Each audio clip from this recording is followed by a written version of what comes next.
woke content কি? এই কন্টেন্টের সাথে এলজিবিটিকিউর সম্পর্ক কি? আর এটা নিয়ে কেনই বা খেপলেন ধনকুবের ইলন মাস্ক? সেই খেপা এমনই খেপা যে নেটফ্লিক্সের শেয়ারে ধস নামিয়ে দিয়েছেন তিনি। তার এক্স হ্যান্ডেলের এক পোস্টে নেটফ্লিক্সের বাজার মূল্য কমে গেছে $15 বিলিয়ন, যে টাকা দিয়ে 5টা পদ্মা সেতু বানানো যায়। চলুন দেখে আসি কিভাবে একটি পোস্ট নেটফ্লিক্সের মতো বিশ্বব্যাপী ওটিটি প্ল্যাটফর্মের শেয়ার দরে ধস নামিয়ে দিয়েছে, আর কেনই বা নেটফ্লিক্সের প্রতি মাস্কের ক্ষোভ। সাথে আছি আমি অবনী আরফানিয়া।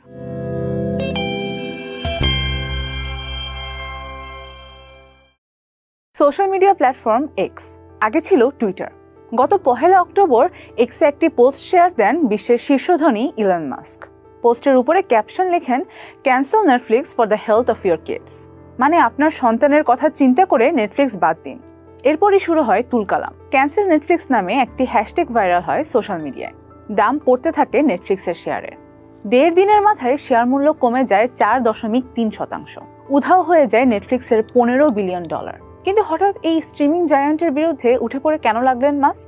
এর পেছনে রয়েছে একটি অ্যানিমেটেড সিরিজ, নাম ডেড এন্ড প্যারানরমাল পার্ক। এই সিরিজের গুরুত্বপূর্ণ একটি চরিত্রে আছেন একজন ট্রান্সজেন্ডার কিশোর। এরকম চরিত্রে কেন একজন কিশোর প্রশ্ন ওঠে তা নিয়ে মাস্ক দাবি করেন শিশুদের কন্টেন্টে এমন বিষয়বস্তু মগজ ধোলাইয়ের অংশ। এই সিরিজকে woke কন্টেন্ট বলে চিহ্নিত করেন তিনি। কি এই woke কন্টেন্ট? এটা বলার আগে চলুন woke আইডিওলজি বা আদর্শবাদ কি তা জেনে আসি। স্বাধীন চেতা, সামাজিক অন্যায় ও বৈষম্যের বিরোধিতা করে এমন মনোভাবকেই woke আইডিওলজি বলা হয়। এই আদর্শ ধারণকারীরা সব ধরনের মত পার্থক্য গ্রহণ করতে উৎসাহ দেয়।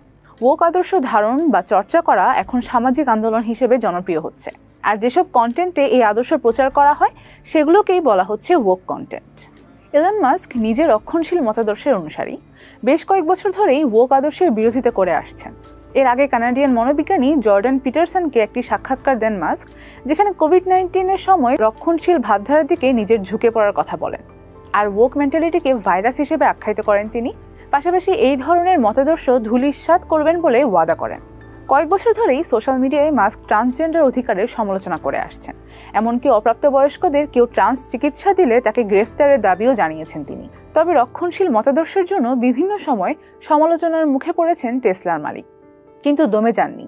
একের পর এক পোস্ট ও বিভিন্ন মন্তব্যের মাধ্যমে woke আইডিওলজির ব্যাপারে নিজের অবস্থান জারি রেখেছেন তিনি। ট্রান্সজেন্ডার কিশোরকে নিয়ে নির্মিত ডেড এন্ড প্যারানরমাল পার্ক সিরিজটি নেটফ্লিক্সে রিলিজ হয় 2022 সালে। পরের বছরই আবার তা বাতিল করা হয়। সম্প্রতি টিকটকে সেই সিরিজটির ছোট ছোট ক্লিপ আবারও সামনে আসতে থাকে, আর ইলন মাস্ক সেই সিরিজেরই একটি ক্লিপ শেয়ার করে লিখেন, দিস ইজ নট ওকে। তবে বিতর্ক তীব্র হয় যখন স্পটলাইট এসে পড়ে সিরিজটির নির্মাতা হ্যামিশ স্টিলের উপর। গেল সেপ্টেম্বরে নিহত হন রক্ষণশীল অ্যাক্টিভিস্ট চার্লি কার্ক। হ্যামিশ একটি পোস্টে কার্ককে নাৎজি বলে আখ্যায়িত করেন। শুরু হয়ে যায় সমালোচনা, আর সে আগুনে ঘি ঢালেন মাস্ক। একটি পোস্ট শেয়ার করেন তিনি, যেখানে লেখা ছিল, নেটফ্লিক্স এমন একজনকে চাকরিতে রেখেছে যিনি কার্কের হত্যাকে উদযাপন করছেন। এরপর মাস্ক নিজেই নেটফ্লিক্সের সাবস্ক্রিপশন ক্যান্সেল করেন এবং এক্সে তার 227 মিলিয়ন ফলোয়ারদের নেটফ্লিক্স বয়কট করার আহ্বান জানান। 3 দিনে এই রক্ষণশীল বিলিয়নিয়ার অন্তত 26 বার নেটফ্লিক্সের বিরুদ্ধে পোস্ট ও রিপোস্ট করেছেন। এখন পর্যন্ত নেটফ্লিক্স মাস্কের শুরু করা এই ক্যাম্পেইনের ব্যাপারে কোনো মন্তব্য করেনি। তবে এই স্ট্রিমিং প্ল্যাটফর্মের যে এবারই প্রথম কোনো সমালোচনার মুখোমুখি হতে হয়েছে, ব্যাপারটা তেমন নয়। এর আগেও বেশ কয়েকবার সমালোচনার মুখে পড়তে হয়েছে নেটফ্লিক্সকে।